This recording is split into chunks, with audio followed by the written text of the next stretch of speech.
You light me in with your cold grey eyes, your simple smile, your bewitching lies. 1 and 1 is 3. My bad, bad angel. You put the devil in me. You put the devil in me. You put the devil in me. I'm a country girl, I ain't seen a lot. But you came along and my heart went pop. You took a little streetcar to my heart, and an apple of love fell off my apple cart. You looked at me, my heart began to pound. You weren't the sort of guy I thought would stick around. Hey, but it don't have to be eternally. My bad, bad angel, put the devil in me. You put the devil in me. You lured me in with your cold grey eyes, your simple smile, your bewitching lies. 1 and 1 is 3. One bad, bad angel. You put the devil in me. You put the devil in me. You put the devil in me. Hey, come back! Leave me alone. Martha, where are you? Laszlo, my Laszlo, what have they done to you? They're called Daleks. You're kidding me. Do I look like I'm kidding? Look out! So, they're not human. Tallulah. Yet again, that's a no with a kitten. Oy. We will fuck you! We will fuck you! What the fuck people is insane! It's inhuman! We are not human! Laszlo! Alex, if you choose sex and procrastination, sex and procrastination will choose you. Oh, and what a world. With anything just the slightest bit different ground into the dirt. It's Dalek sex. The horniest Dalek ever, and look what you've done to him.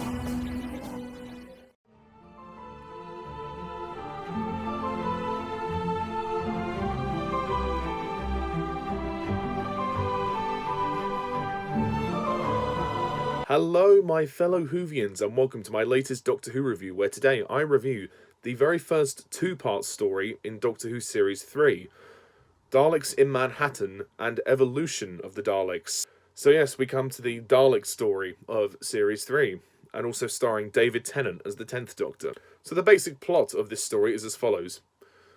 During the building of the Empire State Building in 1930s New York City, the cult of Skaro continues their attempts to destroy humanity and reign supreme. That's the short version of the plot.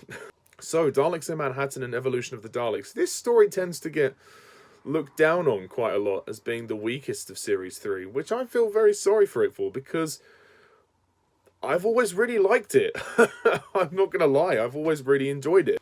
Again, I guess that's a testament to how strong Series 3 actually is. But this one, I've always really enjoyed it. It's not the greatest Dalek story in the world, but I've always really liked it. I thought it was a very clever story. It's written by Helen Raynor, and I think the concept of the story is interesting, how the Daleks are trying to evolve by exploiting the humans. And they use Dalek Sec and a guy called Mr. Diagras to create a hybrid. And once they realise that the Dalek hybrid starts to develop emotions and feelings and compassion, that's when it starts to become clear that the Daleks cannot evolve and they have to stay in their current form. So I think it's a really interesting concept of how they're trying to basically change the physiology and the biology of a Dalek.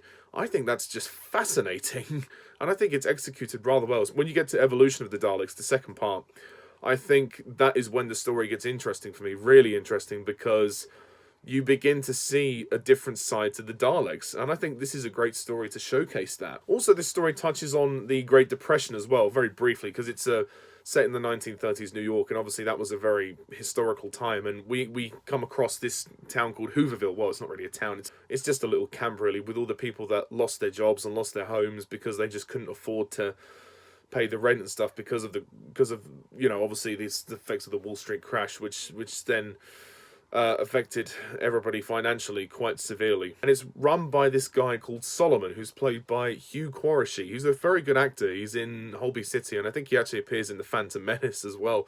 He's quite a good actor, and he puts on an American accent for this role. And he's like the leader, he's keeping everybody going, and then the Doctor and Martha kind of stumble into the adventure through meeting him as well. And another character called Frank, who is a young guy from down south, like he's from like Texas, played by Andrew Garfield, actually, who would go on to play Spider-Man after this. We also have another female member of the cast, Miranda Raisin, who plays Tallulah. Tallulah is a 1930s American showgirl, and she's still earning her money and doing well, and she's a performer. And she is in a relationship with this guy called Laszlo, who gets captured by the pig slaves and turned into one of them, although not completely, because he manages to escape before the full transformation. And so we follow those two in their relationship as well. So there's quite a good amount of supporting characters in this story, and they all get quite a bit to do in this one as well. Particularly Solomon, when he gives his speech in Evolution of the Daleks, when he tries to make peace with the Daleks, but then they just shoot him stone dead. And that moment prompts Dalek Sec to go, oh, what? This is wrong. And I just love the concept of how a Dalek starts to feel more sympathetic and more empathetic towards humans. And I think it's just fascinating. The idea of using the gamma radiation to emit their DNA, and when the lightning strikes, it will just, when it electrocutes the humans, and then they will then have a bit of Dalek DNA in them. So then the Daleks can use them as basically their pawns, their soldiers and stuff. I do think the story has a couple of issues. I think that the pacing in the first part is a little slow. It does take its time. Maybe it could have been one part, but I don't mind it being two parts. I think it flows fairly well. I mean, the episodes are quite long. They're like 49 minutes each, so they could maybe have lost a few minutes each. And Mr. Diagoras, played by Eric Loren, he's well played. He's basically this prick who's in charge of the construction on the Empire State Building, and then he gets used for the final experiment. And when he gets turned into the Dalek hybrid, I mean, that is just fascinating. I mean, and the look of the Dalek Sec hybrid is just incredible. It's one of the best looking things the show has ever produced, and I remember it being on the cover of the Radio Times or Doctor Who magazine or whatever. It was at the time, it was just so good. It was really convincing, and wow. And it looks really freaky. He's got like his brain up here and the little things on the side, and he's got these weird hands on one eye.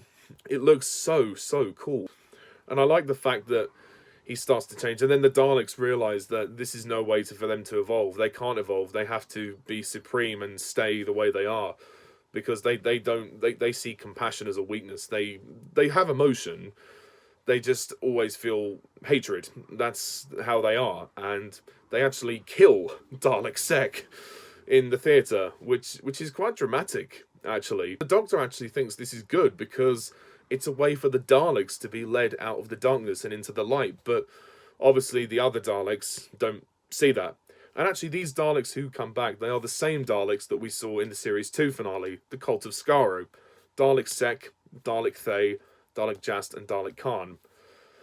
Dalek Khan is the only one left alive at the end, and he escapes, unfortunately. But we will see him again in the next series. Oh, yes. Oh, yes. As for other issues with the story, I don't get how the Doctor cures Laszlo at the end. Laszlo is dying, and the Doctor just says, the Doctor is in. Like, he gets all his equipment ready, and then he says, Tallulah, get out of the way, the Doctor is in. And then we just cut to the next scene. So what does he do to keep his heart going? Like, what does he actually do to keep him alive?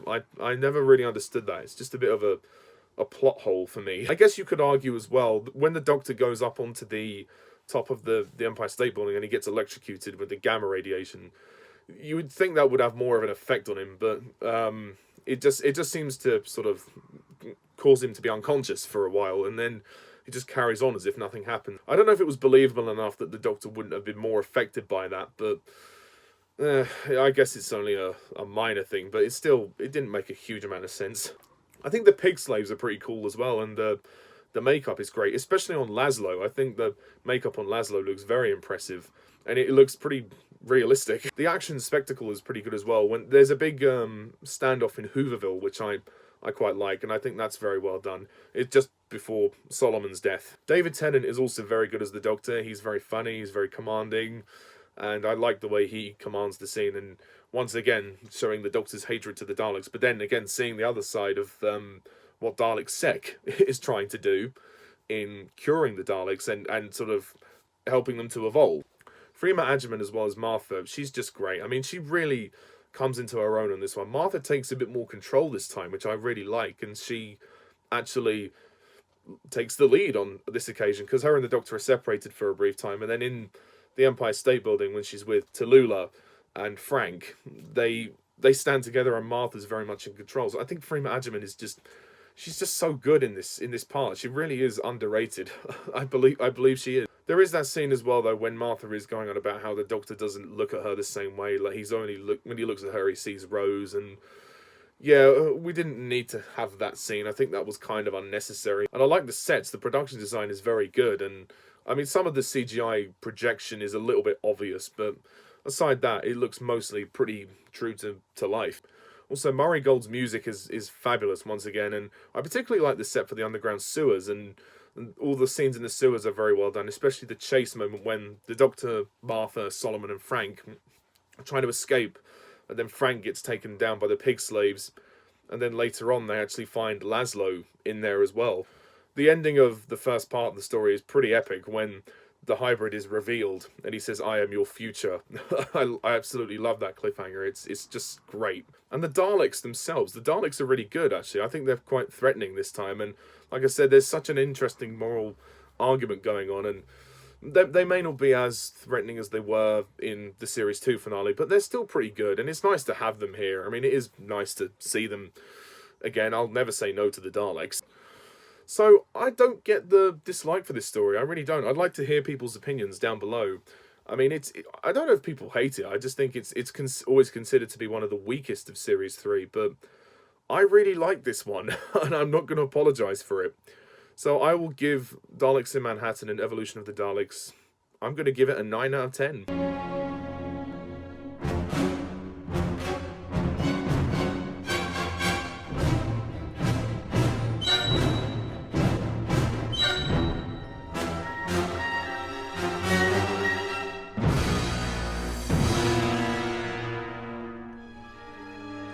That might seem generous to a lot of people, but yeah, I am. Also, might I add that Tallulah is incredibly funny. I think Tallulah is hilarious. She's just so funny.